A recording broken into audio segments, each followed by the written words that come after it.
యూజర్లకు telecom కంపెనీలు ఆఫర్ల మీద ఆఫర్ ఇస్తుంది. డేటా సేవలో జియో ఇచ్చిన ఉచిత ఆఫర్ల నుంచి తమ వినియోగదారులను రక్షించుకునేందుకు మిగిలిన టెలికాం సంస్థలు కూడా ఏదో ఒక ఆఫర్తో ముందుకు వస్తున్నాయి.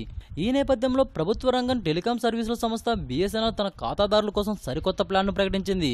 బిఎస్ఎన్ఎల్ ప్రకటించిన ఈ కొత్త ఆఫర్ ప్లాన్ 339 రీఛార్జ్పై రోజుకు 3G 2GB డేటా ఆఫర్ ఇస్తుంది. BSNL to BSNL unlimited calls చేసుకోవచ్చు. ఈ ఆఫర్ 28 రోజుల పాటు అమల్లో ఉంటుంది. అలాగే ఇతర నెట్వర్క్లకు రోజుకు 25 నిమిషాల పాటు కాల్స్ చేసుకోవచ్చు. ఈ ఆఫర్ 90 రోజుల పాటు చెల్లుబాటులో ఉండనుంది. రోజుకు బయట కంపెనీలకు చేసుకునే 25 నిమిషాల ఉచిత కాల్స్ ప్రతి నిమిషానికి 25 పైసలు ఛార్జ్ చేయనున్నట్లు ఆయన తెలిపారు. రిలయన్స్ జియో ఇస్తున్న ఉచిత కాల్స్ పథకానికి అలాగే ఏప్రిల్ 1 నుంచి ప్రారంభించనున్న ₹303 ప్రైమ్ మెంబర్షిప్ పథకాన్ని తీసుకొచ్చింది. ఈ వీడియోపై మీ విలువైన కామెంట్స్ ని మాతో షేర్ చేసుకోండి. అండ్ ఇంకో విషయం, సబ్స్క్రైబ్ చేయడం మర్చిపోకండి.